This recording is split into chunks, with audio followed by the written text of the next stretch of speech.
जैसा आप देख सकते हैं कि मेरे हाथ में है यूनिस्टोन। कितने ही सालों से अगर वो पत्थर आपके गुर्दों में हो या पित्ते में, ग्लैडर के भी जहाँ पत्थर होता है ऑपरेशन से नहीं निकलता, लेकिन ये दवा खाने के बाद वो आपको जो यूरिन के जरिए जो है बुरा होकर निकल जाएगा। जहाँ बड़े बड़े ऑपरेशन फेल हो जाते वहां पर ये दवा काम करती है।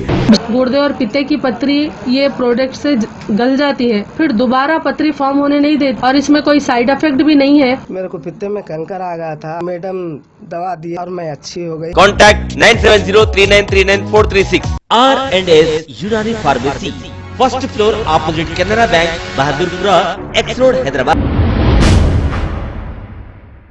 अस्सलाम वालेकुम नाजरीन, मैं हूं मोहम्मद अब्दुल हकीम। आइए देखते हैं आज का ये खबरनामा। आंध्र प्रदेश वाईएसआर पार्टी के एक सिटिंग एमपी जो खुद जगनमोहन रेड्डी के खिलाफ में ये कह रहे थे कि जगनमोहन रेड्डी की बेल कैंसिल की जाए, पार्टी में बगावत, और फिर ये एमपी जगन के खिलाफ बोलने की वजह क्या है ये तो तहकीकात के बाद ही पता चलेगा। सीआईडी पुलिस ने इन्हें गिरफ्तार करते हुए फिर इनकी बेहतरीन तरीके से ताशपोशी की है। इस एमपी का नाम रघु राम कृष्णा है, जो sitting MP YSR Jagan party के हैं। पार्टी के रहकर ही खुद के सीएम के खिलाफ ये बगावत कर रहे थे। आइए देखते हैं सीआईडी पुलिस ने इन्हें गिरफ्तार करके इनके साथ क्या सुलूक किया। आइए देखते हैं ये रिपोर्ट।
अगर हमारी न्यूज़ आपको पसंद आई है तो सबसे पहले शेयर कीजिए, लाइक कीजिए, फिर ख़ास तौर पे हमारी रिक्वेस्ट ये है कि सब्सक्राइब करना ना भूलें। 7H न्यूज़, आपकी आवाज़।